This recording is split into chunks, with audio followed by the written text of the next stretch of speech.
¿Qué tal? Buenas tardes, ¿cómo le van? Bienvenidos a una nueva jornada del ciclo de charlas que organizamos de Neonatología Hospital Eva Perón.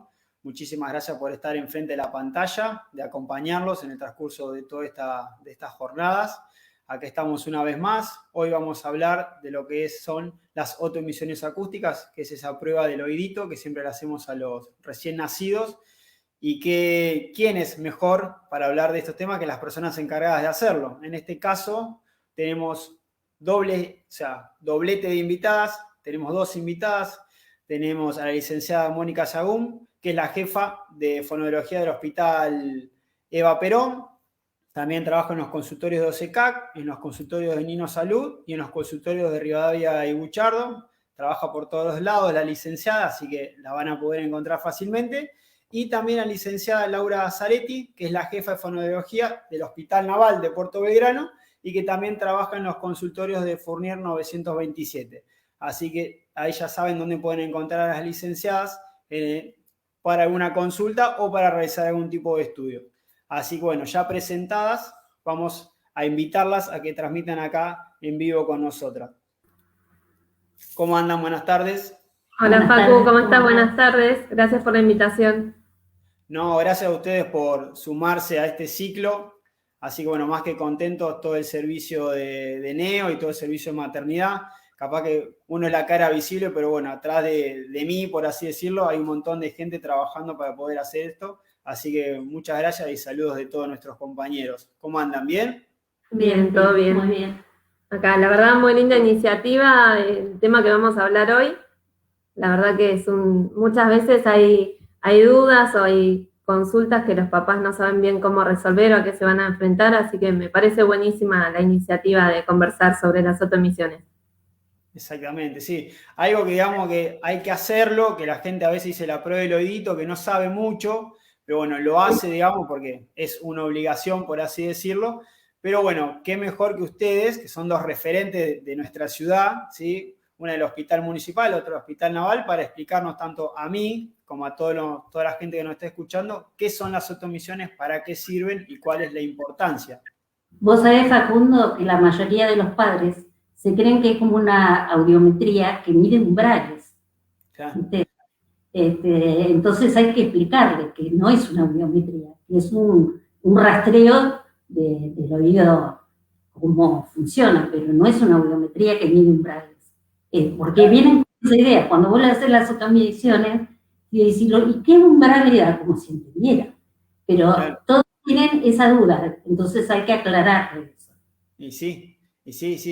Aparte también cuando uno le explica a los papás, cuando uno da el alta y le dice las cosas que hay que hacer, como dicen, ¿y por qué no? Que mi hijo no escucha. O dicen, no, son pruebas de detección, digamos, por posible algún tipo de complicación, pero bueno, algunos papás también, hoy en día, que uno entra en Google y se fija todo y ya lo que uno lee casi todo es malo, así que bueno, qué mejor, digamos, que estén ustedes presentes para poder explicar qué son, digamos, y cuál es la importancia, ¿no? Porque uno del otro lado del consultorio, a los papás, está capaz que hinchando mucho a hacer las otoemisiones, no te demores, saca turno, no tengas miedo. O sea, porque ahora encima, con todo este contexto que estamos viviendo, algunos papás, una vez que se da el alta, no quieren volver al hospital o no quieren ir a ningún tipo de consultorio. Por eso es bueno, muy importante recalcar la importancia de esto. Sí, la importancia y que no se angustien si en el primer intento no les da positivo, no pasan la prueba. Hay que explicarles que a veces las condiciones orgánicas o ruidos internos del bebé no dan, pero en un segundo intento sí pasa la prueba. De todas maneras, nosotros, cuando la primera no le da, tranquilizamos a los padres y si después le da, se lo repetimos más seguido, porque si no le da la primera, se presta a duda. Claro, sí, que no es, digamos, uy, no pasó, es como, listo.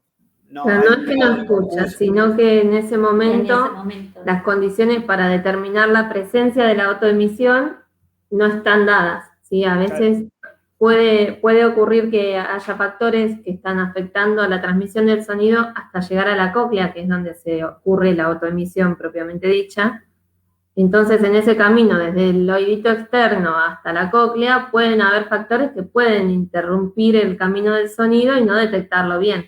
Y eso no implica que el bebé automáticamente sea hipoacústico o que no escuche.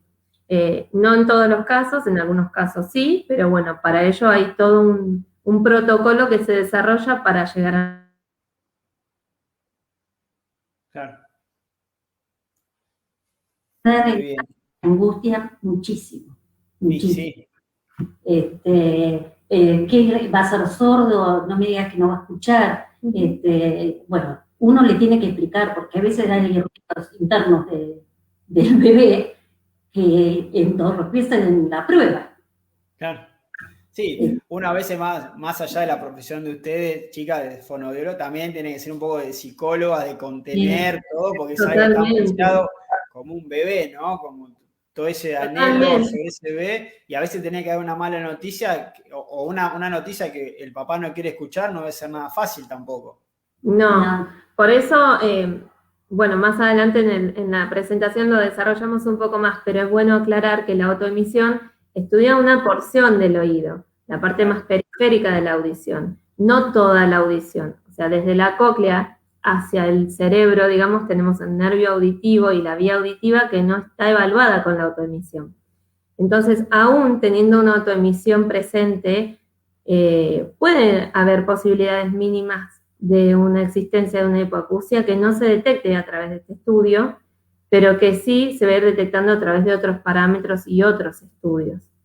Hoy por hoy existe una ley que regula la aplicación de estos estudios en los recién nacidos y el tiempo en el cual se van a repetir en función de las condiciones de cada bebé. Hay bebés que requieren, por sus antecedentes, que el estudio se haga más seguido, hay otros que no, pero de todas formas, en todos los casos, siempre se brindan pautas de orientación para que la familia pueda estar atenta, saber qué mirar y qué encontrar en ese hijo para ver si sus condiciones de desarrollo auditivo y comunicativas vienen bien o vienen acordes a la edad esperada. Está muy bien. Está muy bien lo que recalcan ustedes, que hay una ley, ¿sí? Que permite que todos tengan acceso a este tipo de estudio. La ley es la 25.415, que exige que todos los recién nacidos tengan las condiciones. Sí, y no solo porque sea una cuestión legal, sino que por una cuestión de desarrollo intelectual de los chicos. Sí. Es importante preservar bien la audición. Y cuanto antes conocemos un diagnóstico de hipoacusia, vamos a poder lograr una posibilidad de opciones de tratamiento o de resolución de esa hipoacusia y le va a permitir al bebé adquirir un lenguaje lo más pronto posible y a través de ese lenguaje desarrollar todo su intelecto, ¿sí? que se enriquece desde la comunicación, desde el lenguaje mismo. Claro, niños con hipoacusia que no han sido detectados a tiempo, no han sido estimulados, generan un retraso en algunas áreas en su desarrollo. Cuando iban al jardín de 3 años y no hablaban, cuando no estaban las soluciones acústicas. Lo que hizo las soluciones acústicas es permitirnos la detección precoz de la hipoacusia infantil, habiéndose implementado su uso general en el screening universal de todos los recién nacidos antes de los 3 meses. Claro. Es un estudio simple, no es doloroso, es fiable, ¿no? Y la rapidez de la hipoacusia en estos chicos posibilita, como decíamos recién, la intervención temprana, y dice, antes de los 6 meses. Claro. Sí, si no es como uno, diga, vulgarmente puede decir, lo corres de atrás, digamos, ya con todo un hecho. Lo que he sabido es que cuando se logra detectar una hipoacusia antes de los 6 meses y se logra equipar, intervenir, porque además la ley habla no solo de la detección, sino de la posibilidad de resolución de esa hipoacusia o de tratamiento y su rehabilitación. Entonces, cuando se logra antes de los 6 meses, se dice que los niños pueden generar un desarrollo casi equivalente a un niño con un desarrollo típico. Entonces, ahí vemos la importancia de detectar a tiempo y de intervenir a tiempo. No solo detectar, a veces el camino de detectar, si bien está por ley protocolizado, en nuestra ciudad o en nuestra cercanía, por ahí no tiene la velocidad que en ciudades más grandes. No todos tienen el acceso a hacerse todos los estudios a tiempo, entonces se van demorando los diagnósticos, pero lo importante es poder intervenir cuanto antes y de la mejor manera. Claro. Y en equipo, porque es esto que decías vos, nosotras un poco detectamos, después derivamos, vuelve al pediatra, vuelve al otorrino, probablemente si hiciera falta un neurólogo, vuelve a hacerse estudios, y es un tiempo de mucho movimiento para la familia, de mucha angustia para la familia también, para saber qué es lo que está pasando, y ahí como equipo de salud tenemos que estar atentos a la intervención. Cuando no pasan la prueba, está la opción del VERA. Yo le hago 2 veces la prueba, no le dan, no pierdo más tiempo. Quiero un VERA, porque el tiempo que perdemos es precioso. Y sí. Porque sí, porque después juega en contra, digamos. Para que intervenga. Está bien, sí, está muy bien. Bueno, ¿quieren que les parece para que la gente, digamos, también vaya entrando en tono? Porque a veces va a decir qué son las autoemisiones, como que capaz que está media perdida. Vamos a arrancar un poquito con la presentación, así que también vamos explicando, digamos, y todos podemos hablar el mismo idioma. Esto es lo bueno que estamos hablando un poquito, del tema de la ley. Sí. Las autoemisiones acústicas nos permiten la detección precoz de la hipoacusia infantil. Se ha implementado el uso en el screening del recién nacido. Es una prueba, como decíamos recién, rápida, fiable, sencilla, y la rapidez de la prueba nos permite detectar tempranamente si hay un chico hipoacúsico. Y por consiguiente, la intervención que corresponda, cuanto antes los beneficios son mayores. Pero se debe intervenir antes de los 6 meses. En eso se basa las autoemisiones acústicas. Está muy bien. Y algo muy importante que es indoloro, o sea, no causa ningún tipo de dolor. No causa dolor. Los papás dicen, no, la bueno es chupetito, qué sé yo, y le va a doler. No, es totalmente indoloro, eso no causa, salvo, bueno, alguna molestia, porque aquí, digamos, un recién nacido... Porque le pones algo extraño. Claro, que uno lo toca, pero más que eso no causa ningún tipo de problema para el recién nacido. No. Cuando tienen miedo, ¿yo sabes qué hago? Le pongo el tips en la mano. Ah, mirá. Para el oído, para que se den cuenta que no duele. Claro, y sí. Sí, porque a veces uno tiene la imagen, no sé, o vio una película o alguien le dijo y capaz que se confunden a veces de estudio, entonces se vienen con esa imagen, ¿no es cierto? Y dicen, no, le va a doler. Y no, es algo muy sencillo, rápido y bueno, que tiene un montón de beneficios como bien ustedes estaban charlando. Exactamente. Y aparte, lo que yo te quería decir, el conducto tiene que estar bien obturado. Entonces uno primero le mira el conducto para elegir el TRIPS adecuado. Claro. No es todos los conductos iguales. No. Pero tiene que quedar bien obturado para que se libere la autoemisión. Claro. Sí, la anatomía es, digamos, particular de cada recién nacido. Eso es muy importante. Y se adecúa, digamos, a ese oído, a esa forma. Exactamente. Muy bien. Ahora en otra etapa te vamos a contar un poco de qué se trata la autoemisión. Si nos adelantamos en contar por qué es importante hacer la detección temprana, ¿sí? Es un poco lo que veníamos comentando recién. Nosotros a través del lenguaje y de lo que escuchamos, mejor dicho, a través de lo que escuchamos, interiorizamos y aprendemos el lenguaje verbal, ¿sí? La palabra. Y esa palabra nos permite comunicarnos y establecer vínculos, desarrollo intelectual y la sociabilización que estamos acostumbrados a conocer.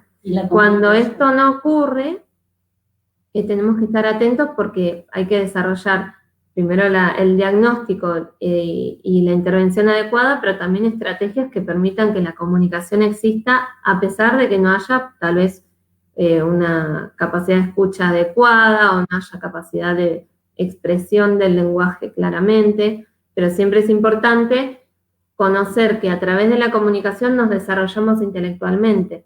Entonces, por eso es importante realizar este estudio. Muchas veces hay familias que dicen, no, me mandaron a hacer muchos estudios y ahora yo no lo voy a hacer, y total escucha bien porque escucha cuando se cierra la puerta.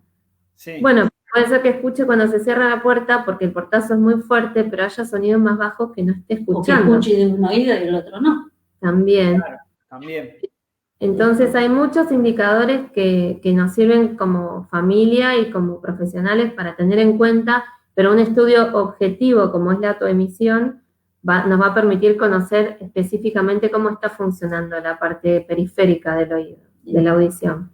Los chicos, hay niños que no se han hecho autoemisiones acústicas porque los padres no se lo hicieron, porque no existían, y en el tiempo vos ves que tienen dislalias audiógenas, que son propias de no escuchar. Y sí.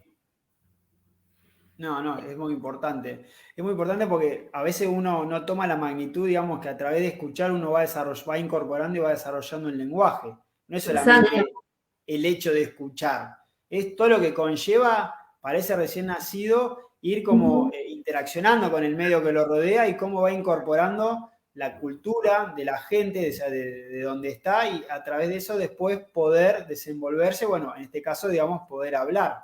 Claro, yo siempre les digo a los papás que los niños aprenden y aprehenden, ¿no? Se adueñan del mundo a través de las palabras que nosotros les damos. Entonces no es lo mismo decir que el nene esté llorando y hacerle upa y darle un abrazo, que no es poco, sí, a que el nene esté llorando y hacerle upa y decirle por qué está llorando, quédate tranquilo, y ponerle palabras a ese entorno que lo rodea. Establecer un vínculo. Y esas palabras son las que, además del lenguaje corporal y gestual, son las que incorporamos auditivamente. Entonces, el periodo de la detección temprana auditiva para nosotras es una instancia donde también estamos atentos a todo el circuito de comunicación y no solo a la detección auditiva, a si hay autoemisión presente o ausente, sino a cómo se va a desarrollar esa comunicación a lo largo de, al menos el primer año, que es donde nosotros sugerimos hacer en un niño sin antecedentes de riesgo, cuando recién nace, y al año para el primer control. Y en ese año poder acompañar el desarrollo comunicativo de las familias. Yo en esto voy a hacer un hincapié. Creo que es muy importante tener acceso en el hospital, por lo menos, a la historia clínica de los chicos que nacen ahí. Porque muchas veces nosotras no sabemos si son prematuros, si hubo algún problema al nacer, si no nos pasan la historia. Si no te lo dice el papá, uno ni se entera. Si tienen que llevar la libreta. Sí. Yo no todo en la libreta, pero a veces lo que pasó antes no está en la libreta. No sé si vos, Facundo, lo has visto que no está. Y sí, a veces nos pasa que a nosotros nos llegan, digamos, con la libreta, digamos, semivacía o con algunos datos que faltan, que no se han llevado a completar, y bueno, y eso a veces nos juega en contra también tanto al ginecólogo o obstetra que está ahí como a nosotros neonatólogos, y bueno, a ustedes posterior, porque no es lo mismo un recién nacido que les cae a ustedes al consultorio y ustedes no saben, con un antecedente, por ejemplo, decirlo así, no sé, de una rubiola, por así decirlo, o una enfermedad de transmisión sexual, como una sífilis, y las consecuencias que se puede tener, y ustedes ya saberlo, cómo poder focalizar eso, para que lo descubran ahí. A mí si me llega un paciente con esas características, aunque le hayan dado positiva las autoemisiones, yo a los 3 meses lo cito. Sí, hay un protocolo que establece para distintas patologías un procedimiento. Claro. Y tampoco sirve que en el hospital, en los hospitales a veces, te llenan la hoja de ese día, pero no tenés los antecedentes previos. Y en el consultorio estaría bueno que cuando se deriva la autoemisión acústica abajo, aclaren algo, qué sé yo, es prematuro, o sin ofender a la familia, ¿no? No. Porque como uno se da cuenta si le da o no le da, pero capaz que le da bien y uno se queda tranquilo y no le hacemos el control a los 3 meses, por lo menos. Claro. Sí, que eso a veces es como una punta del iceberg, ¿no? Porque es algo como una foto, es muy, muy estático de ese momento y uno se queda tranquilo. Pero después el libre desarrollo, digamos, la libre evolución, después puede llevar a una cosa que sea, digamos, en el tiempo, que se vaya deteriorando y llegue a un grado de hipoacusia. Por eso está bueno lo que dice Moni de cuando vayan al consultorio, digamos, con algún antecedente de relevancia, o sea, un antecedente importante, remarcarlo pues en la libreta o en la hoja que nosotros llenamos al momento del parto, digamos, momento del Sí, nacimiento. porque la libreta, si no ponen nada, uno ya lo da como que no hay problema, no hay... Claro, está todo bien. Y a veces no Claro, es así. A veces que y no a se veces llegó no a es así. completar o se perdió algún laboratorio, porque a veces pasa. Sí, y a veces hay patologías, como te decía al principio, que no afectan a lo coclear y afectan a la parte neural, y la Claro, autonomía va a pasar, y si no tengo la referencia de la patología, o la mamá, o el familiar que sí, acompañe, no me puede dar esa información, yo sigo un protocolo como si fuera una autoemisión de un niño sano. claro, uno se queda con eso. Ujú. Claro. Es Así como, que es importante la comunicación entre sí, todos. Sí, sí, sí. sí. O que a veces los papás, uno sin querer, ¿no? Porque a veces uno hace también una mea culpa. Habla con unas palabras difíciles, porque uno está acostumbrado, digamos así, y capaz que lo da por entendido la patología que tiene el bebé, pero el padre, como que los papás no lo logran No captar, saben o como que no cuánto. No, entienden, entonces como que pasa. Sí, por ahí no saben cuánto, digamos, cuál es la consecuencia real de eso. Claro, la ¿Sí? magnitud.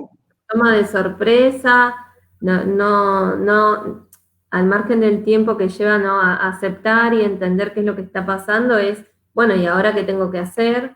Claro. Y los miedos que surgen, y es importante que seamos claros con la familia para que sepan los pasos a seguir. Y sí, sí. Ujú. totalmente. Sí, que no entren, digamos, en esa vorágine y ahora qué hacemos. La ansiedad, Claro, manejar un poco la Claro, ansiedad de los... claro. bien. Ese es el tema, que no es poca cosa a veces. No, No. y es algo que a todos nos pasa, ¿eh? Porque a nosotras también nos pasa cuando vemos que la autoemisión no da bien. Ay, yo me Y pongo... para nosotras también es un tema, decir, bueno, Claro, ¿será el equipo? ¿Seré yo? ¿Será el niño? ¿Será claro. madurativo? ¿Será...? Empezás a buscar para atrás antecedentes y tenés que, realmente hay que poner todo en la balanza para poder llegar a un buen diagnóstico, pero hay que poner en tela de juicio todo, digo, no siempre dar por hecho que el niño tiene una patología específica, capaz que es un conducto muy estrecho y no se logra obtener la respuesta, y en realidad es Claro, eso.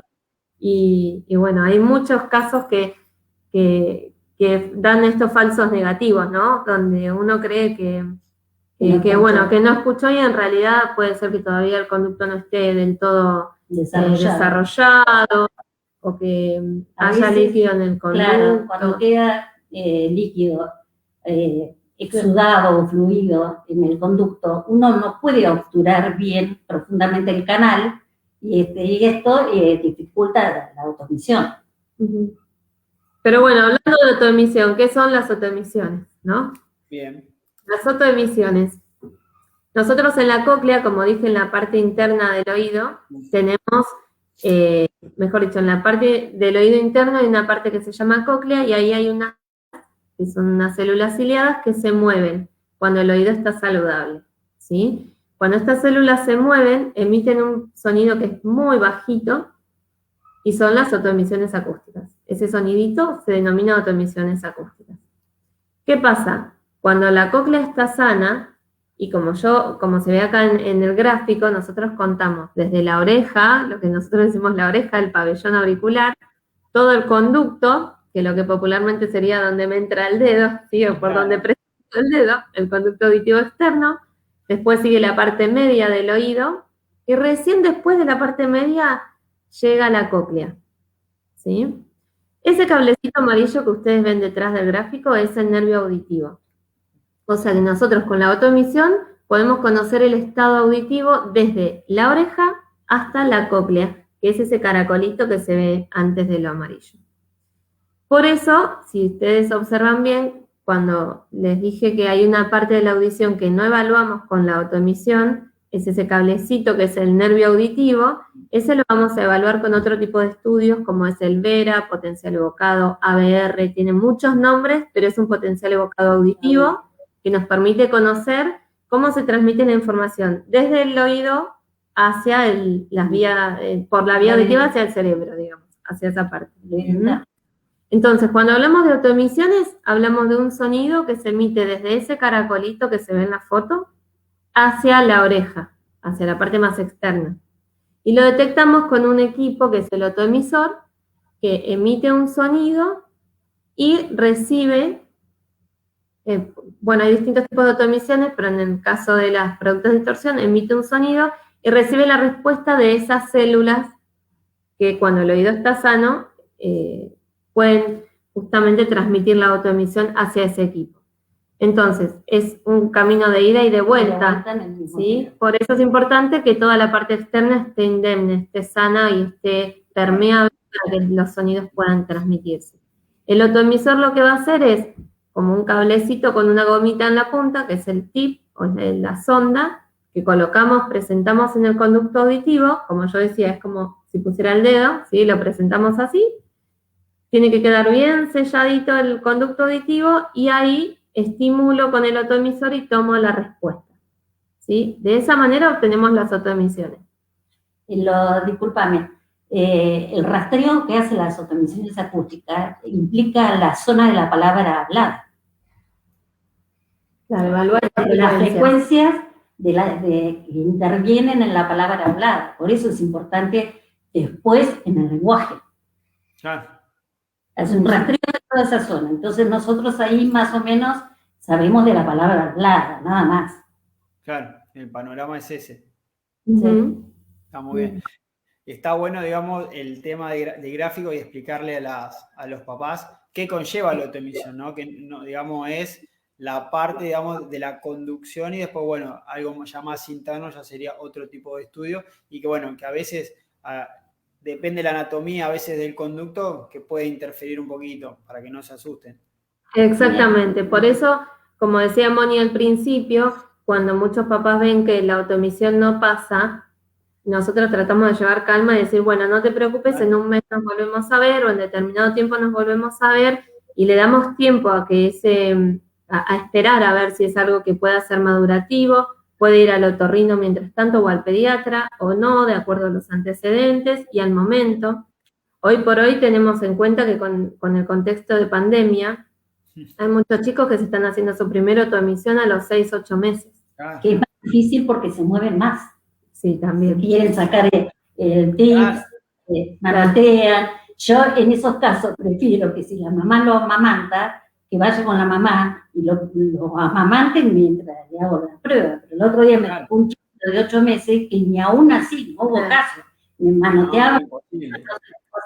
Claro. Sí, como condiciones que no lo nombramos hasta ahora, como condiciones para hacer el estudio, necesitamos que los papás tengan la derivación médica, la libreta sanitaria y que preferentemente en los niños vayan a punto de dormirse o dormiditos. ¿Sí? Como para poder...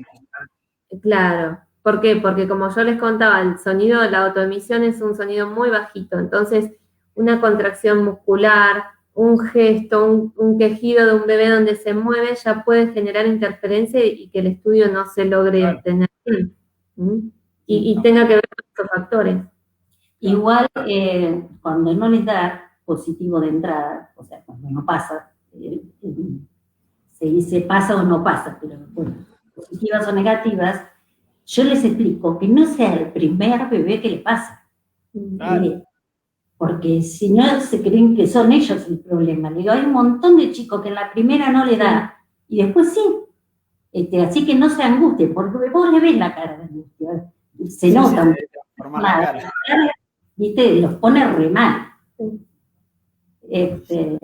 Sí, generalmente siempre es bueno anticipar que puede dar bien como no el estudio y que si da mal no es para angustiarse desde el primer momento. Y cuando yo le pido el Vera, muchas veces me dicen, ¿y por qué me pedí ese estudio? Mira, para estar seguro te pedimos el Vera, porque la primera no le dio o la segunda no le dio, y esto te estudia más en profundidad el oído. Así que quédate tranquila, que si no te dan esto, porque generalmente van las mamás, yo tranquila. Si no te da esto, tenemos otras estudios. Hay un escalón más arriba. A ver qué pasa con esa audición, ¿no? Sí. Está muy bien. Está bueno lo que nombraron, que son las condiciones, digamos, para hacerla, que es la libreta, la orden, digamos, y bueno, y que el bebé en ese caso dormido, o después de haber teteado, que se quedan planchados, ahí aprovechar, que estén lo más calmos posible. Sí. Lo ideal es que estén dormidos o somnolientos, aunque sea. Por ahí en los bebés, en los más chiquititos, no pasa nada. Si hay 2 meses, 3, por ahí despiertos, y son bebés que están, generalmente que no son tan ruidosos, están tranquilitos, se puede hacer con el niño despierto. El tema es cuando ya tienen 5 o 6 meses, que ya, donde cruzan la mirada, te empiezan a sonreír, te quieren balbucear, se ponen más inquietos, rechazan más la sonda, ni hablar cuando tienen el control del año. Se la sacan. Ahí ya no, es así, viene despierto, estamos complicados. Hay que hacerlo, pero realmente es un trabajo de hormiga. Sí, no, por supuesto. Encima es cuando uno los quiere calmar, es como más se estimulan. Parece el efecto reverso. Y a veces no saben, porque el otro día un nene, tranquilito, todo, no se la dejaba hacer. Pero no se la dejaba hacer porque se reía. La primera vez que me pasa que un chico se ría. Mirá. Se reía tanto que no se la podía hacer. No sabía, re simpático, chico. Pero es un movimiento que es un movimiento agradable, pero que también te impide tomar la... Claro, en ese momento decís, bueno, aguantá la sonrisa, sonreír un ratito, pero ahora dejate hacer el estudio, ¿viste? Yo ni lo quería mirar, porque donde lo miraba te sonreía. Claro. Eso sí. Bueno, y también que ahora hay muchos bebés que vienen muy estimulados. También lo vemos en el consultorio. Antes un bebé de 2 meses, por ahí dormía, se despertaba, dormía. Yo he visto bebés de 2 meses que me río porque son muy atentos, ya tienen control cefálico, tienen una sonrisa social desarrollada, tienen un balbuceo muy rico. Y vos decís, ¿pero tiene 2 meses? Claro. ¿2 meses? Revisás bien la fecha de nacimiento. Claro, lo vuelvo a mirar, pero hay bebés que también son muy estimulados, y digo no muy estimulados en términos de, no es que está la familia todo el tiempo encima, sino que bebés que ya vienen con un desarrollo natural. De esa manera el entorno lo ayuda, ¿no? Claro, sí, es lo que ahora se está estudiando acá. O lo de bebé. La epigenética, cómo todo el contorno lo va estimulando, lo va moldeando desde el embarazo, digamos, concepción, embarazo y lo posterior. Cada vez se ven, está bueno eso que vos decís, Lau, cada vez como más estimulados, que las pautas madurativas las van adquiriendo cada vez mucho antes. Sí. Depende mucho del contexto, pero en muchos casos ocurre. Sí. Incluso en muchos casos donde las familias por ahí no son de hablar mucho, donde la misma mamá te dicen, ay, con mi otro hijo no me pasó, pero este está todo el tiempo despierto y saludable. Claro, y hay chicos que tienen otro desarrollo, la evolución. La mamá la sorprende diciendo, es hijo mío, pero no parece, ¿viste? Porque los comparan con el anterior y no, bueno, cada chico es diferente. Claro, las comparaciones no van.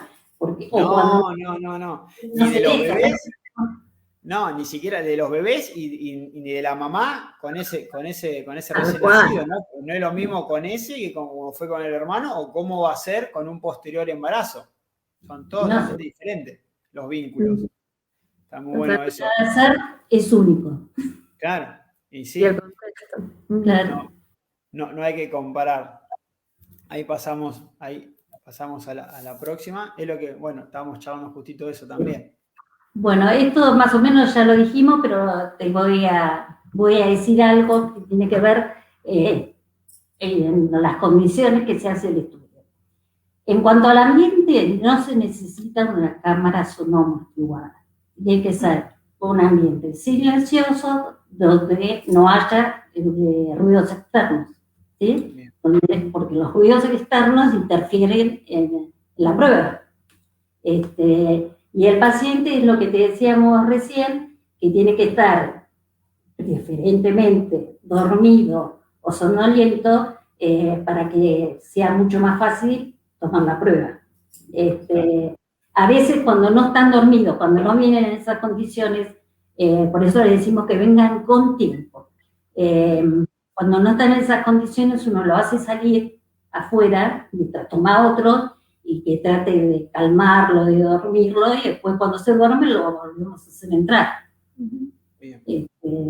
Porque no tiene sentido seguir, y el chico se pone cada vez peor, se irrita, llora, en cambio lo haces salir, se duerme y entra. Y el ambiente es sumamente silencioso, sin ruidos externos, porque el recién nacido no puede excluir los ruidos exteriores. Que sí, los chicos de 1 año, por ejemplo, tienen los canales más maduros. Entonces tienen la posibilidad de excluir los ruidos externos, que no la tiene el recién nacido. Está muy bien eso. Está bueno. Sí, que a Y veces... a veces, te digo, sí, en cuanto a los pacientes, que era lo que yo te decía, a veces uno piensa que falló la prueba y es porque existen lo que te decíamos antes, el fluido, el exudado en el canal, y no se puede obturar bien, interfieren. Incluso yo cuando saco los tips, cuando le saco porque no toma, ves en los agujeritos del tip el fluido, lo que sea, pero queda ahí, se tapa. Entonces, como se tapa, no se libera la prueba. Claro. Sí, porque es como decían, es mandar el sonido y recibir el sonido. Claro, si se tapa, cambio, entonces los otro día. Y los padres te preguntan, ¿le tengo que meter el hisopo? ¿Le tengo que hacer un lavaje de oído? No, el oído no lo toquen, esto es natural, y vengan, qué sé yo, la semana que viene, dentro de 15 días se la repetimos. Está muy bien. Pero hay que porque falló por eso, no porque no le dio la prueba. Claro. Sí, mientras más chiquito a veces, digamos, la parte mecánica a veces como que interfiere un poquito más también. Nosotras preferimos tomar, que yo creo que te lo había dicho, Facundo, tomar la primera automisión pasada las 24 horas. Claro. Por esta razón. Si se van de alta, viene por consultorio externo y se hace. Pero a veces les pasa esto, si quedan internados en neonatología, no importa porque uno va, y va todas las veces que puede, que quiera. Pero cuando se van de alta, se lo cita por consultorio externo. Nosotros generalmente, al menos yo trato de que coincidan con los controles, por ejemplo, la pesquisa neonatal, ¿sí? O cuando van a vacunación, entonces ya aprovechan una salida para hacer el circuito, claro, en el hospital, y les resulta más cómodo para la familia y más seguro para todos, porque en definitiva nos aseguramos todos que puedan hacerse todos los estudios. Y algo que yo veo mucho es que ahora, con el correr de los años, ha ido tomando mucha validez el tema de la valoración auditiva, así como la pesquisa del taloncito, también la valoración auditiva ha tomado un buen lugar, y eso es importantísimo. Sí, se ha concientizado más la importancia de este estudio. Sí, y sí, porque antes decían, no, un estudio más, o no se hacía, o capaz que, digamos, no estaba las herramientas, digamos, para que la gente sepa cuál es la importancia y la verdad y la función de esto, ¿no? Diciendo, no, es un estudio más, no lo hago. Ahora hay como más conciencia de todas las cosas que tiene que hacer el recién nacido. Como bien decían ustedes, tanto de la prueba del taloncito para descartar las patologías metabólicas, como a veces de la misma vacuna BCG, que antes se iban y uno tenía que andar llamándolos por la vacuna, o se la colocaban nada más que para poder hacer el documento, ¿no? Como un medio. Claro. Pero ahora, digamos, como que hay mayor valoración de todo esto, una revaloración de todos estos estudios, especialmente los que se hacen cuando son tan chiquititos. Y está bueno lo que decía. Sí, hace mucho que está la ley para hacérselos, y que los que tienen otros hijos ya saben. Claro, también. Entonces, eso va más tranquilo. Y el que no tiene otros hijos se lo comentaron, porque está más difundido.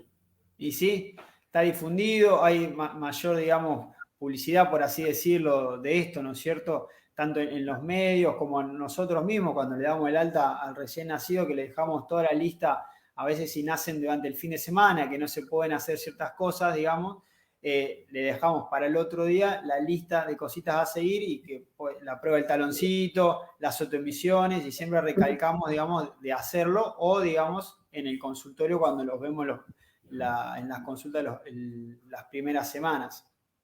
Sí, yo lo veo cuando vienen, que ustedes les recalcaron un montón y no han venido, y veo todas las veces que les solicitaron las autoemisiones y no vinieron a sacar turno. Claro. Y por ahí viene cuando el chico tiene 8 meses, digo, pero acá el doctor te lo pidió varias veces, ¿qué pasó? Dice, no, porque por la pandemia, y no, porque usted no estaba. Le digo, mira, yo no me tomé licencia, yo estaba. Te meten cualquier cosa, pero dejan estar, y que uno lo corrobora con el pedido de ustedes, que se lo repiten varias veces, y aparte en la libreta le pone, solicita autoemisión acústica, ¿viste? Y no, hasta que van les cuesta, y más, como decía Laura, con la pandemia están todos más reacios a ir al hospital. Sí. Es entendible. Obvio, por supuesto, por eso está bueno lo que vos decís, Lau, de tratar de hacer, digamos, todo, o a veces es muy difícil hacer todo el mismo día, pero aunque sea días continuos, así ya se hace todo y chao, y no tienen que volver, digamos, a coordinar un solo día. En el hospital iba, pero coordinar todo. ¿Te acordás que estaba la oficina, no sé si sigue estando, del registro civil? Está, pero digamos, no está funcionando ahora. Bueno, cuando funcionaba, si no venían el día de la vacuna, venían el día que le hacían el documento. Claro, se coordinaba. Sí. Se lo hacía. Ahora está medio, descompaginado todo por el tema del contexto que estamos viviendo. Un paréntesis. Claro. Todo es atípico, esto antes no pasaba. La verdad que estamos complicados. Lo que sugerimos es el hincapié en los chicos con alto riesgo, en hacer la pesquisa auditiva en los niños con alto riesgo. Después, si hay niños que no tienen ni antecedentes familiares, ni antecedentes de riesgo, ni alguna cuestión que los médicos hayan detectado inicialmente como una condición previa, y bueno, por ahí esperar 1, 2 meses, 3 meses no va a hacer la diferencia. Claro. Es importante hacer el diagnóstico cuanto antes, pero en este contexto, entendiendo lo que nos afecta a todos en general y el cuidado que tenemos que tener entre todos, esperar un poquito. Si no es de riesgo, no hay problema. Si es de riesgo, sí es importante hacerlo. ¿Sí? Si empezamos a ver conductas o situaciones, a mí me pasó un caso hace poquito de una beba que la primera autoemisión le había dado bien y no vinieron a la de control del año porque, por la pandemia, y vinieron año y medio después y la nena desarrolló una patología auditiva. Y vos decís, si hubiéramos visto antes o hubieran visto los antecedentes mejor antes, siempre el contexto no ayuda demasiado, entonces tratamos todos de hacerlo mejor y de estar lo más atentos e informados. Pero para dejar tranquilas a las familias es esto. Si es de riesgo o de antecedentes familiares o antecedentes durante el embarazo, cuestiones que uno ya puede detectar de antemano, y sí, mejor abrir el paraguas. No, si no, uno los corre de atrás. Claro. Pero puede pasar que no haya antecedentes y ocurra también una pérdida auditiva. Pero en este contexto de pandemia, como que para tranquilizar a las familias, que si no lo hacen ni bien nacen al primer mes, no pasa nada, pero háganlo en la inmediatez en cuanto se pueda. Antes de los 3 meses sería lo mejor. Sí, hay un espacio de tiempo, claro, bien como decía Moni, es hasta los 3 meses, digamos, de 3 meses. Sí, y las conductas se pueden tomar antes de los 6 meses. Claro, sí, por eso es muy importante. Se pueden tomar después, pero si uno ya sabe, cuanto antes es mejor. Y sí. Los beneficios son mucho más grandes. Sí, la recuperación, todo, la reeducación, y eso se hace mucho más llevadero y mucho más rápido, digamos, que mientras más tiempo pase. Hay factores de alto riesgo, creo que después lo vamos a ver, que especifica bien cuáles son los factores de riesgo. Claro, que intervienen en la hipoacusia. Acá un poquito, si querés, las pasamos medio rápido. En realidad esto es como presentar visualmente un poco el algoritmo de realización de los estudios en función de un niño con factores de riesgo o sin factores de riesgo.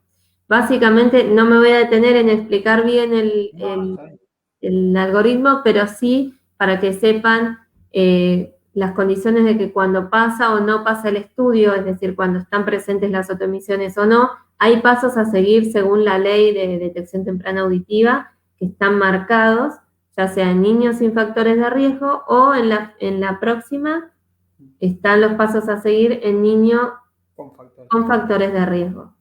Es importante aclarar que cuando hay niños con factores de riesgo, inicialmente siempre se sugiere hacer no solo la autoemisión, sino también el potencial evocado auditivo para agarrar de antemano toda esta evaluación audiológica más completa, ¿sí?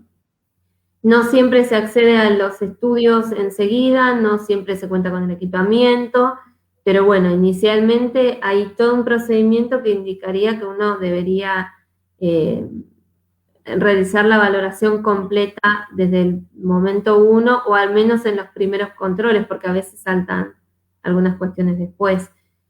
Sí, si no se pueden realizar, hay otro estudio también que es la tímpanoimpedanciometría, que es un estudio que nos permite conocer el caminito previo a llegar a la cóclea, donde podemos conocer si la autoemisión no está presente porque hay algo en este caminito o no. Entonces, digamos, cuando te piden más estudios que una autoemisión, es porque hay que descartar algunas cuestiones para ir localizando dónde está la falla, ya sea una falla transitoria o permanente. Por el tipo de curva, la impedanciometría, nosotras nos damos cuenta si es de oído interno o no. Bien. O de oído medio. Claro, y es como decía Moni que, digamos, si la autoemisión en algún momento llega a dar mal, digamos, hay ciertos estudios más posteriores que se pueden hacer. Más específicos. Claro, más específicos. No es solamente la autoemisión, digamos que se puede hacer un caminito como una escalera, digamos, subiendo los niveles de otro tipo de estudio cada vez más específico para saber bien, detallar bien dónde está. Y con la impedanciometría podemos orientarnos más o menos en el umbral de audición, porque nosotras hacemos una curva, en una cuenta con los reflejos, le restamos, es todo matemático, le restamos el resultado de los reflejos y más o menos sabemos dónde está el umbral. Está muy bien, está perfecto, sí, está muy bueno eso, también recalcarlo, ¿no? Para que los papás no se queden con eso de que si la autoemisión solamente da mal, como que no hay nada más para hacer, pero no, hay un montón de cosas. No, cuando la autoemisión da mal, empieza el camino, digo yo. Claro. Ahí arranca. Ahí arrancamos, salimos. Sí, la búsqueda, porque vos pensás que para nosotras es empezar a juntar piezas de un rompecabezas para el estado de su vía auditiva. Claro, y sí, a ver dónde está la falla o el problema, ¿no? A resolver. Y vos sabés que en la reeducación foniátrica, que no es el tema hoy, pero te quiero decir que yo a todos los papás le pido la libreta para ver si se hizo las autoemisiones. Mira. Para no pensar que el chico no habla o habla mal porque escucha mal. Claro. Y si no se lo hizo, bueno, si está en una edad, porque no tiene límite de edad la autoemisión, se puede hacer hasta en un adulto, pero uno le exige que haga la autoemisión. Claro. Y bueno, y los factores, hay muchos factores de alto riesgo. Ahí están numerados: historia familiar de hipoacusia. Hay mucha gente que son toda la familia hipoacúsicos, a mí me ha tocado, o un hipoacúsico. Claro. Eso ya es un antecedente, ¿sí? Después si tuvo como infecciones intrauterinas, como la herpes, la rubiola, la sífilis, toxoplasmosis, entre otras, ¿no? Anomalías craneoencefálicas, bueno, esto no hay mucho para decir porque es una anomalía, ¿no? El peso al nacer menor de 1,5 kilos, que también se considera prematuro, aunque haya no término, por su peso, bueno, vos más que nadie lo sabés, se considera que ese chico es prematuro. Después, cuando tienen muy elevada la bilirrubina y necesitan una sanguíneo transfusión, medicaciones ototóxicas, hay muchas medicaciones ototóxicas, pero yo no he visto que le hayan dado mucho a los bebés. No, sí. No, por ahí a las mamás. Claro, nosotros cuando los bebés están internados que hay que medicarlos, las que son de medicación ototóxica, uno siempre tiene más precaución de usarla lo justo y necesario y cuando sea necesario. Digamos, Claro. como que ya también hay una mayor conciencia en lo que son los tratamientos, cómo puede causar Claro, algún las problema, consecuencias. digamos, en el recién nacido. Claro, Y después también tenemos meningitis bacterianas. Bueno, ahí están nombradas, ¿no? El ACTAR, de 0 y 4 al minuto de nacer, la ventilación mecánica por más de 5 días y signos que van asociados a síndrome de hipoacusia. Bien. Está muy Esos son, en general, los factores de riesgo más visibles. bien. No sé Sí. si vos recordás algún otro. sí, no, además de estos factores, lo que me quedé pensando mientras leía en historia familiar, hay muchas hipoacusias que son progresivas, que al momento de nacer la audición está normal y que en el desarrollo se va perdiendo. Entonces también, no quiero meter miedo, pero sí siempre dejar la puerta abierta de que obviamente las autoemisiones pueden estar presentes y la audición puede estar dentro de los valores esperados, pero también pueden existir patologías que sean progresivas. Y entonces es ahí donde uno tiene que estar atento y hacer la consulta a tiempo. Por eso es importante el seguimiento. Ahora nosotros lo hacemos hasta el año cuando te lo pidan, pero en el ingreso al jardín y a las escuelas están pidiendo el control auditivo. Mirá. Y Sí, eso está muy bueno. Y sí. Está bueno porque a lo mejor espontáneamente el papá no viene o no nota que Sí. tiene algo y al exigírselo al establecimiento se lo hacen y ahí se dan cuenta que no, por ahí es de un oído, de los oídos. No tiene que ser algo grave, pero a veces una hipoacusia conductiva te da más bajo. Claro. Sí. Y eso Está bueno eso que se repita, digamos, el screening al ingreso escolar y al jardín, porque, digamos, son oportunidades que uno puede hacer la detección, ¿no? Si no serían oportunidades perdidas en ese caso.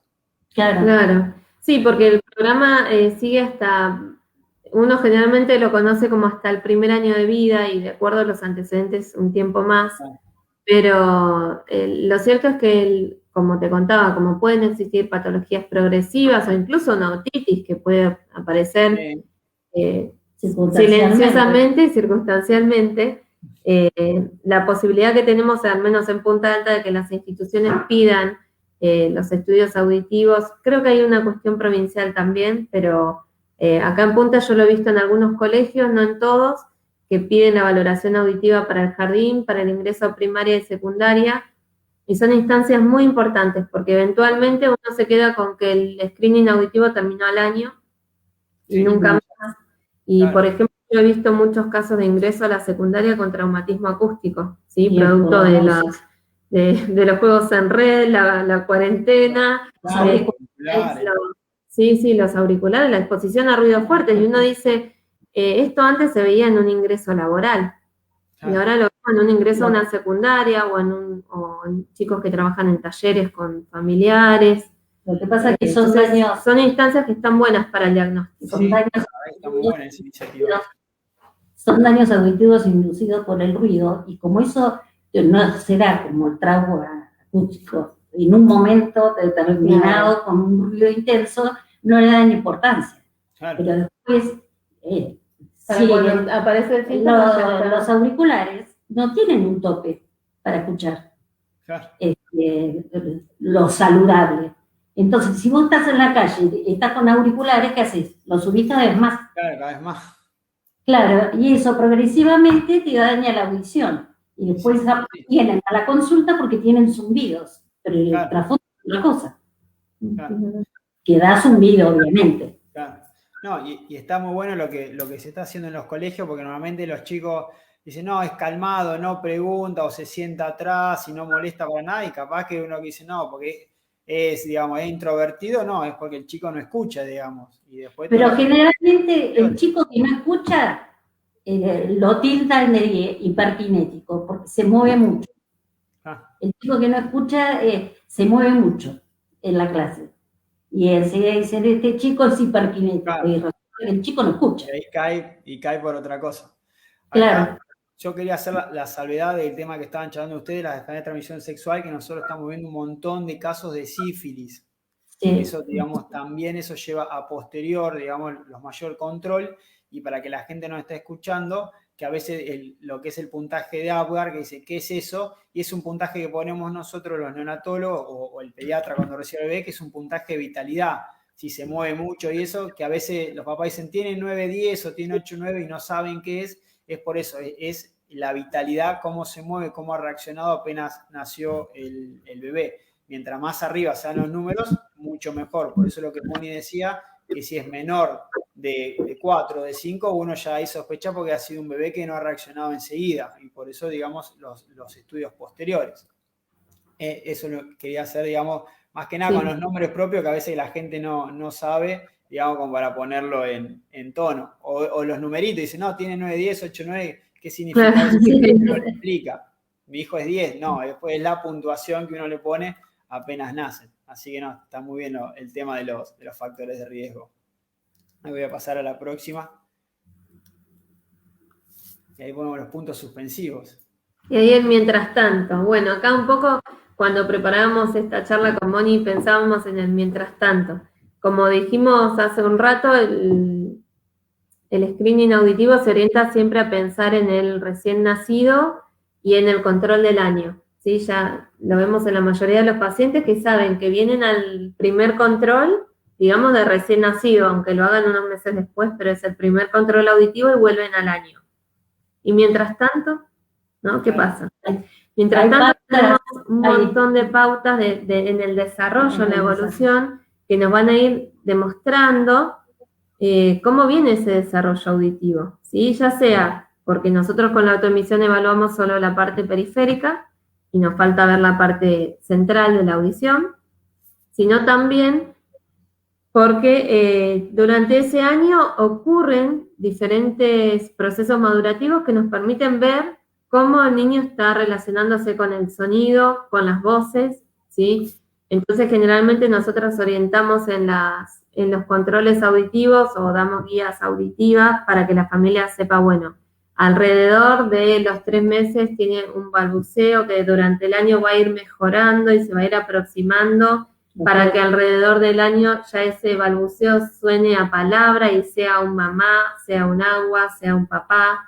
Los juegos vocálicos. Exacto, el tipo de juego vocal, el contacto visual, las reacciones a los distintos sonidos, no solo al portazo, ¿sí? Sino a los sonajeros suavecitos de un bebé, a los 6, 8 meses, si reconoce las voces del familiar más cercano, si puede orientarse hacia el lado donde hay sonido, ¿sí? Entonces, una serie de pautas madurativas a nivel de conductas auditivas y a nivel de comunicación se van a ir sumando en este mientras tanto, ya sea para llegar a un diagnóstico en el caso de que las autoemisiones no pasen, mientras tanto se estimula en casa y se observa y entonces tratamos de orientar la mirada de los papás sobre qué tenemos que ver. Pero para ver eso, también yo lo tengo que compartir con mi hijo, ¿no? Tengo que decir, bueno, responde al sonajero y bueno, pero si no juego con un sonajero es muy difícil, ¿sí? Entonces, bueno, tratar de dar esas pautas de mientras tanto hasta el nuevo control y en el nuevo control ahí chequeamos un poquito por arriba, pero bueno, cómo viene, dice palabritas, no dice, cómo se comunica, cómo vino este año, para que sea mucho más enriquecedor el control y que no sea solamente un autoemisión y ya está. La foto de ese momento nada más. Exacto. Si usa el lenguaje gestual, sin verbalización, si sostiene la mirada, eso nos da indicios de otras patologías que pueden ser hipoacusia o no, pero uno ve la evolución de un chico que no sostiene la mirada de los padres es llamativo. Claro, y sí. Entonces todas esas cosas, todas esas pautas en el desarrollo las tenemos que saber, lo tenemos que ver. Si además que empiece a decir las cosas por su nombre y que los padres le digan las cosas por su nombre, nada de que el teté, por el chupete, la meme, claro. Hay que decirle que le digan las cosas por su nombre, claro. Que las diga como pueda, pero no tratarlo como si no entendiera nada. Claro, sí, que a veces es el adulto, ¿no? El que le pone sobrenombre para hacérselo mucho más accesible y se hace un círculo vicioso también Claro. con ese bebé. Y después el bebé pide las cosas así. Claro, sí. O señala con el dedito. Yo siempre digo el mismo ejemplo. Digo, Facu, si nos encontramos un día en la calle, yo te miro y te digo, pizza. No, te digo, Facu, vamos a comer una pizza. Claro, Bueno, entonces a los niños hay que hablarles de esa misma manera. No decimos, ¿leche o mema? Decimos, claro. ¿querés comer la mema? Entonces, Claro. dándole el modelo completo de las frases, los niños pueden aprender el modelo completo, ¿no? Después es medio que nos vamos un poco del tema de Lo hoy, van pero bueno, interiorizando. es No, importante está bueno.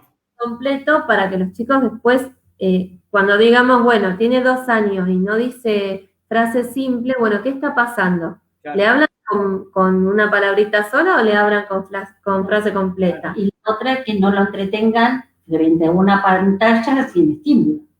Ah, sí. Eso es crucial. Eso es crucial. Los chicos no tienen interés en hablar porque lo sientan para que no molesten frente a una pantalla. Sí, eso es una epidemia Hasta que se los está 2 viendo. años, si yo no me equivoco, creo que según la OMS, hasta los 2 años están prohibidas las pantallas en los niños.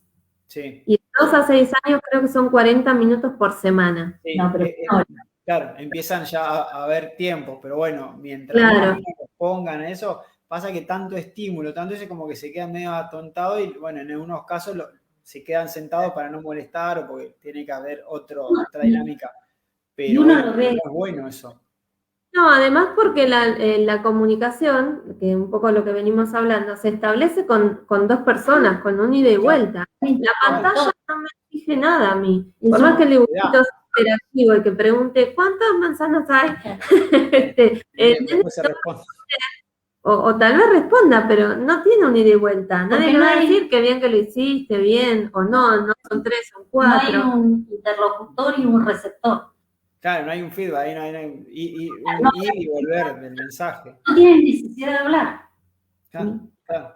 No, por eso es muy importante siempre inculcarle, digamos, como bien decían ustedes recién, al inculcarle a los papás el tema de las pautas y eso, de charlar, ir viendo, es como que también lo hacen parte, digamos, de ese neurodesarrollo de su hijo, para que estén atentos y quieran estimularlo para, digamos, un mejor futuro. Cuando hablamos de estímulo no estamos hablando de hacer algo extra de lo que hubieran hecho otros padres en otros tiempos, sino el estar, el que haya un ida y vuelta. Dedicarle el tiempo que necesita.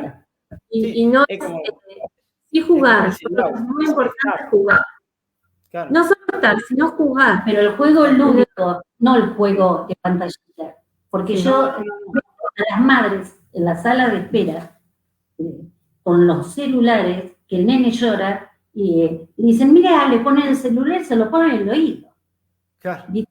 Eso ya lo están induciendo a esto. Sí. El tema es que en el jugar estableces pautas, roles, tiempos, ¿no? Te toca creatividad. No tiene creatividad. Es un mundo nuevo eso. Claro. Para los chicos. Sí. En eso, digamos, se van enriqueciendo un montón con el simple hecho de jugar algo. O sea, se divierten y a su vez se enriquecen y capaz que uno a veces no toma magnitud de todo lo que ese bebé va absorbiendo o ese nene va absorbiendo en esa interacción como sea, con el papá, con la mamá, con algún hermano mayor, algún primo. Pero en ese ir y venir, digamos, como que va creciendo, va asimilando y después eso él lo va a usar posteriormente también. Claro, es como el momento del semillero, ¿no? Tenemos que tratar de darle todo para que después, cuando sea el momento que ellos tengan que empezar a decir o a comunicar o a transmitir, tener las herramientas para hacerlo. Es muy distinto que lleguen a una consulta fonoaudiológica porque no habla un niño que fue estimulado, que tuvo un ida y vuelta, que ha crecido en un entorno donde hubo palabras, a un niño donde no tuvo esas posibilidades. El diagnóstico es difícil porque vos decís, bueno, ¿qué es? ¿Por una cuestión ambiental o es algo que es orgánico o funcional en el niño? Los chicos en esta etapa, los niños en esta etapa, son una esponja, absorben todo lo que ven y todo lo que se habla. Entonces hay que aprovechar ese momento para enriquecer el lenguaje, para que haya un juego compartido, qué sé yo, jugamos a la casita, no sé si se sigue jugando, pero yo digo, Sí, a la son inoxidables esos juegos. claro, o armamos con los bloques, El cuco, con los bebés cuando juegas al cuco, Claro. ¿dónde está? ¿Dónde Sí. está el bonito? Claro, sí, son juegos, a veces uno parece tonto, pero que tienen una connotación y un desarrollo muy importante para ese Sí, chico. sí. Ya te los vamos a pasar, Facu. ¿Eh? Ya te vamos a pasar los juegos para tu Sí, niño. yo estoy recopilando bibliografía como loco Yo te leyendo. pregunto si se siguen usando, porque los míos ya son hombres, así que, pero no sé Esas si cosas. siguen usando, pero los jardines lo veo. Aparte se disfrazan, es una cosa hermosa.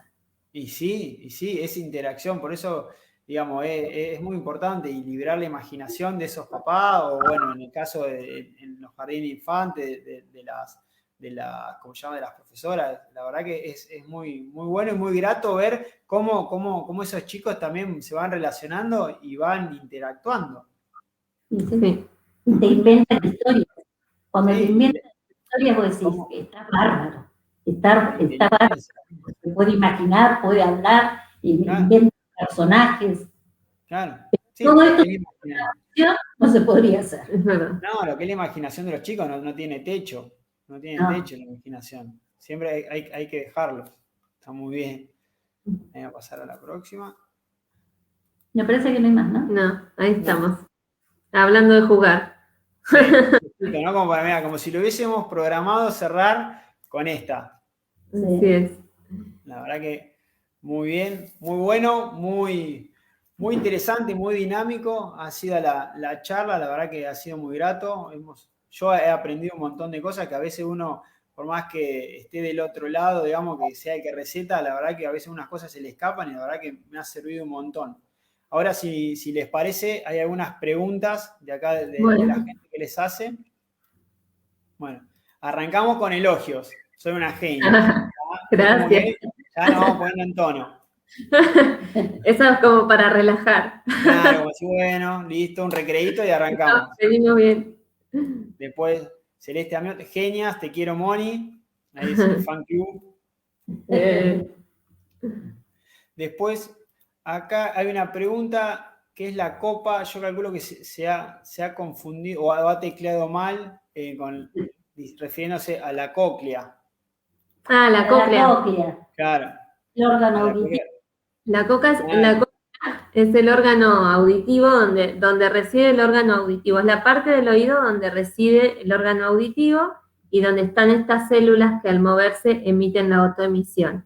Es una parte anatómica del oído. Es una conformación anatómica del oído. Perfecto. Muy bien. Sí, de haber tecleado mal o apurado y justo se pasó mal. Después, Alejandro dice, quisiera saber las autoemisiones se sugieren, o sea, a partir de los cuántos días de recién nacido. ¿Tiene que ver el líquido y demás que puede haber en el oído e influir en el resultado o es un mito? Bien, bueno, un poco lo que decíamos recién, el protocolo siempre establece que a las 24 horas de nacido o antes del alta, en general, lo ideal es que pasen 24 o 48 horas con mayor seguridad para evitar los riesgos que como nombra esta persona, la presencia de líquido en el conducto auditivo, cuestiones que pueden ser un poquito más de los primeros días que afectan al registro del estudio. Modifican el resultado. Si bien hay muchas veces que se puede hacer y el estudio da bien, digamos, hacerlo cuanto antes lo que va a hacer es o antes de las 24 horas, es correr el riesgo de que si es negativo nos asustemos por algo que puede ser reversible. Claro, sí, no hay necesidad de pasar un mal momento. Claro. Después pregunta, dice, también quisiera saber si el bebé está recibiendo alguna medicación, si la misma influye con el estudio.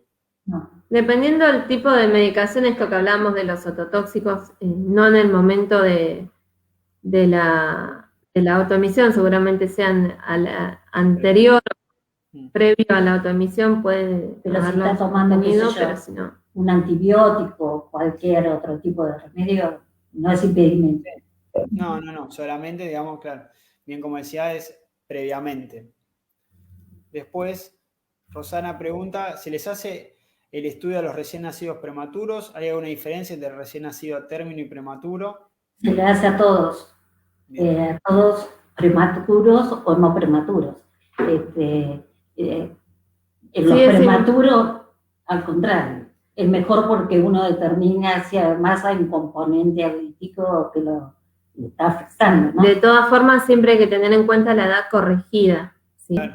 Al momento de realizar, porque en los niños prematuros uno puede hacer la autoemisión anteriormente, pero hay que tener en cuenta la edad corregida, es decir, cuando llega a cumplir la cantidad de semanas correspondientes al embarazo para recién ahí contemplar bien la madurez auditiva que tenga. Yo le he hecho a chicos prematuros internados en neo.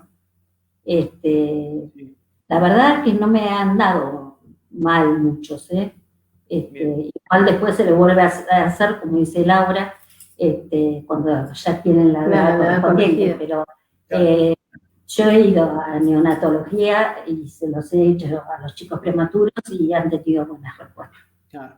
Para los que digamos, no saben lo que es la edad corregida, siempre cuando es un bebé prematuro hay dos tipos de edades. La cronológica, que es de que nacen en adelante, digamos, para festejar el cumpleaños y eso. Y la edad corregida, que es que se va viendo y se va complementando, digamos, con lo que faltaba para nacer. Y eso es lo que nosotros nos guiamos para hacer estudios o bien las pautas madurativas de ese recién nacido prematuro. Siempre hablamos de dos edades que a veces medio trabalengua, pero bueno, nos sirve también a nosotros y a los papás. Sí, para la expectativa, para moderar la expectativa también. Claro, sí, a veces comparan y no es bueno. Al prematuro, si bien se lo puede hacer cuando está internado, uno se lo repite más veces, porque ya tenemos el antecedente de que es prematuro. Claro, sí, ya el seguimiento ya es otro, más exhaustivo. Después también preguntan cuántas veces sugiere que se le haga el estudio a lo largo del desarrollo a un niño normotípico. Bueno, un poco lo que hablamos. Generalmente, como todo chequeo médico, nosotros desearíamos que sea anual, o por lo menos bianual cuando no hay antecedentes, como para tener un seguimiento más exacto o acortar los tiempos de diagnóstico, ¿no? Cuanto antes lo diagnostico, mejor intervención y más pronta intervención puedo tener. Esto a veces genera controversias, pero bueno, en los casos que sea posible, lo ideal es lo más frecuente posible, cada 1 año, cada 2 años, y si no es así, como hablábamos antes, hacer los controles auditivos escolares a cualquier nivel de educación, ya sea desde jardín hasta la universidad. Siempre es un buen momento, por lo menos para tener etapas un poco más aproximadas de control y no llegar a los 50 años y no saber si previamente hubo algo. Lo que pasa es que el control de la audición en los adultos, ¿no? O en la etapa de la escuela, no está como normatizado, que voy a decir, me hago un análisis de sangre. Claro. A nadie se le ocurre hacerse una audiometría porque sí. Claro. Sí, o es por una cuestión de trabajo o porque alguien lo recomienda. Claro. Por ingreso, qué sé yo. O por patología. No vengo porque se me tapa el oído, porque me duele o porque no escucho tan bien. Porque tengo el control del sano es importante. Y sí, que a veces uno no tiene la conciencia, capaz uno se hace un hemograma, un laboratorio de sangre, por así decirlo, una placa de tórax, pero no se hace una autoemisión. A no ser que tenga que ingresar a algún lugar o alguien se lo pida. Sí, y el otro problema es que hay pérdidas auditivas que van afectando progresivamente o de a poco algunas frecuencias. Entonces, el cerebro va reacomodando la información y tenemos la sensación de que estamos escuchando siempre bien. Aunque los demás digan, no, pero te grito o entendiste cualquier cosa. Y en realidad hay sonidos que no se están percibiendo bien, pero hay otros que sí se están percibiendo muy bien. Y ese desbalance en las frecuencias hace que uno crea que siempre está escuchando bien, ¿sí? Es muy frecuente en adultos encontrar que vienen, porque no, mi señora o mi esposo me dice que no escucho nada, y cuando vienen tienen más alto. Tienen flor de pérdida auditiva, pero en realidad es porque no pudieron reconocer antes que había algunos sonidos que ya estaban disminuyendo. Y a veces pasa que oyen muy bien de un oído, y y vienen a la consulta cuando empieza a bajar el que estaba sano. Claro, compensaban. Y se dan cuenta de que no escuchan. Claro, sí, pero ahí, bueno, ahí ya estamos complicados. Claro. Después pregunta también, dice, licenciadas, ¿puede suceder que las autoemisiones den bien y en un segundo control al año den mal? O sea, que no pasen. Bueno, es más o menos lo que ya venimos hablando también. Sí. Sí, puede. Patologías, digamos, degenerativas que haya que ir controlando, por eso es muy importante el tema de los antecedentes y los controles posteriores. O la presencia de un tapón de cera en el primer año. Claro, también, muy frecuente. Que a veces algo eventual, no sí. Siempre pensando en algo patológico, en algo crónico o instalado e irreversible, sino que a veces puede ocurrir que la segunda de mal por alguna otra cuestión transitoria que uno después lo pueda resolver médicamente y que vuelvan a dar bien. O sea, siempre en esos casos, si la que me dio mal, recurro al otorrino o al pediatra para ver qué derivación le resulta más sugerida, y se repiten nuevamente los estudios después de la decisión médica que se haya tomado o no. Pero hay médicos que dicen, bueno, no, espera un mes y volvé, pero eso, bueno, va muy articulado con los médicos, con el criterio de cada médico. Está bien, perfecto. Nos podemos sugerir, pero bueno, cada médico tiene también su librito, digamos, como dicen. Claro, cada doctor tiene su librito. Después preguntan dónde se puede sacar turno con ustedes y al cuánto tiempo de nacido, digamos, se hace el control del recién nacido. Bien, como habíamos dicho, tanto Laura como Mónica. Mónica es la jefa del servicio, digamos, de fono del Hospital Municipal Eva Perón. Lau es del Naval y a su vez, bueno, trabajan afuera. Mónica trabaja en los consultorios de OSECAC, en los consultorios de Nino Salud, bueno, en los consultorios de Rivadavia y Buchardo, que no sabemos el nombre propio, y bueno, y Lau trabaja en los consultorios de Fournier 927, así que bueno, ella más que lugares, digamos, como para poder ir a sacar un turno con ustedes. Bueno, gracias por el chivo. No, hay que aprovechar, ¿o no? Igual quiero decir que no, en el hospital no hay tanta espera para hacerse el estudio. No. Las emisiones acústicas consiguen turno enseguida. Sí, a veces capaz que es más la ansiedad de los papás que no quieren a veces esperar, pero bueno, siempre los turnos están y apenas se gestionan enseguida. Sí, cuando preguntaba recién la chica anterior cuándo hacer el estudio, en realidad es a partir del recién nacido, a partir de las 48 horas ya es un buen momento. Si el médico lo indica, tranquilamente puede venir. Digo siempre anteponiendo al médico porque es el que decide. Hay, como decíamos recién, Facu, hay algunas cuestiones que manejan clínicamente y que conocen los médicos para poder determinar cuándo es el mejor momento también. Pero en cuanto al asesoramiento como fonoaudiólogas, nosotros podemos decir que a partir de las 48 horas es un buen momento de vida. 48 horas de vida. 28 años, decía. 48. Claro. Bueno, acá saludos, dice gracias desde Pihue, excelente charla, saludos, genias. Así sigue el club. Wow. Paula Costa, excelente presentación, muchas gracias. Rosana, que le mandamos un saludo. Muy buena la charla, gracias a la Fono. Gracias. Paola, un cariño especial a mi profe Lau. Saludos. Gracias. Y después acá ya seguimos con algunas preguntitas. Rosana, también una colega del hospital. ¿Hay señales en las cuales tenemos que estar atentos los papás? Sí, un poco lo que decíamos recién, las señales dependen mucho del momento. Es muy amplio decir una señal porque no es lo mismo pensar en un bebé de 1 mes que en un bebé de 8 meses, ¿sí? Las conductas madurativas son diferentes. Sí es importante, como siempre decimos, el contacto visual, el contacto corporal, ¿sí? La respuesta a los sonidos intensos como el famoso portazo, pero también la respuesta a la voz de la mamá. Siempre nos referimos a la mamá porque por ahí asociamos a la lactancia, ¿no? Claro, está más. Pero bueno, en realidad es al familiar o a la persona que esté al cuidado de ese bebé y que se genere un vínculo afectivo también en el cual se reconozca la voz, donde el bebé pueda escuchar a los 4 meses escuchar esa voz y sentirse tranquilo, cómo va a interactuar frente a los sonidos que son reflejos, si es muy bebé el primer mes y se asusta y se sobresalta, o también si sigue los sonidos, aunque no se dé una voz. Claro. O si le llama la atención la presencia de un sonido, por ahí no es, en todas las edades el bebé no va a girar a mirar el objeto, pero sí va a escuchar y si se puede quedar quieto o uno puede ver un cambio en la conducta. Hay una expresión.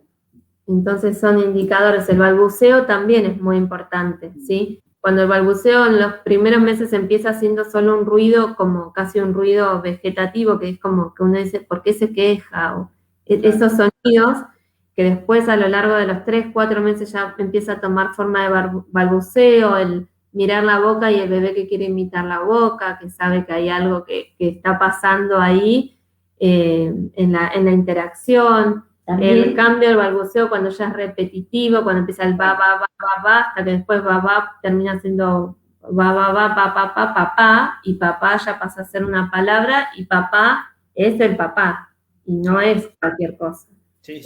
Evolutivamente, eso sería lo normal, pero nos tiene que llamar la atención un chico que balbucea, y es vocálico y de golpe desaparece.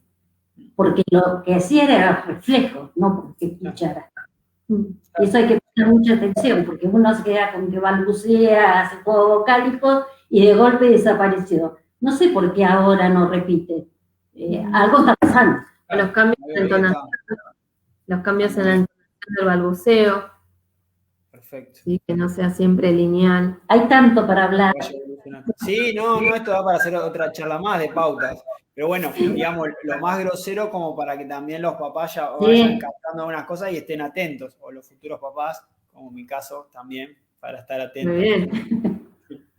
Después pregunta Rosana también si las otitis recurrentes pueden causar una falta de audición. Sí, a veces pueden perforar el tímpano y son hipoacusias conductivas. Si no se cierra el tímpano, bueno, hay una cirugía, pero las otitis a repetición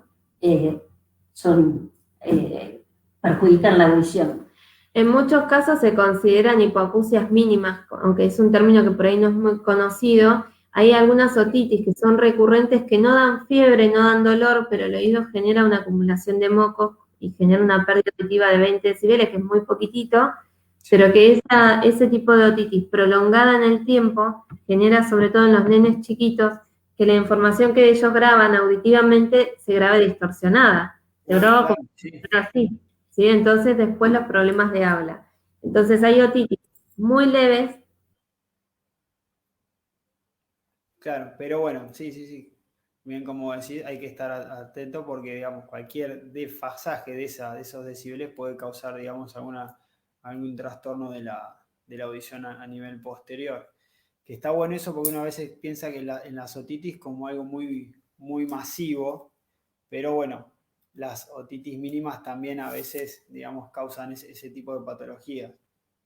Hoy justo tenemos un delay con el tema de la conexión con las licenciadas, que quedaron medias como congeladas, justo, pobres. Pero bueno, ya la verdad que ya veníamos terminando con el tema de las preguntas. La gran mayoría son todos, digamos, son todas felicitaciones, así que bueno, estamos muy agradecidos a todas las personas que nos han estado escuchando. Justo se les cortó. Pero bueno, la verdad que ha sido todo, digamos, felicitaciones los comentarios que quedan. Justo se les cortó a las licenciadas, así que, bueno, ya justo veníamos terminando, así que bueno, vamos a cerrar.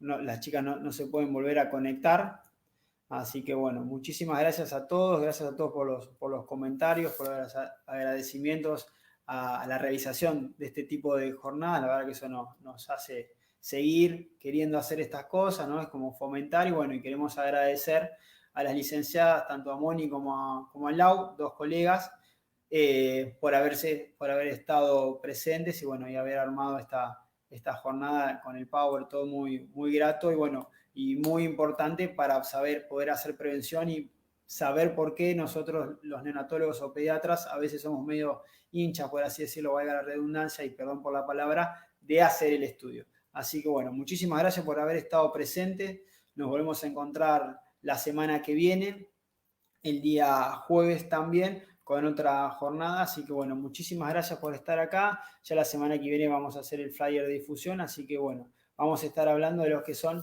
las mascotas y los recién nacidos, ¿sí? Cómo es ese vínculo, si ese vínculo está bien, si hay que tomar algunas precauciones, ¿sí? Con la médica veterinaria Melissa Vázquez. Así que bueno, estén atentos, la verdad que es un tema muy importante también, de lo cual no se habla mucho, pero bueno, está bueno tener ese tipo de ideas, ¿sí? De algunas patologías también que se pueden evitar, que hay que estar atento a la vacunación, qué animales, así que bueno, vamos a estar hablando un poquito de eso la semana que viene. Muchísimas gracias por estar presente y bueno, y continuar con este ciclo con nosotros. Muchas gracias, nos vemos la semana que viene.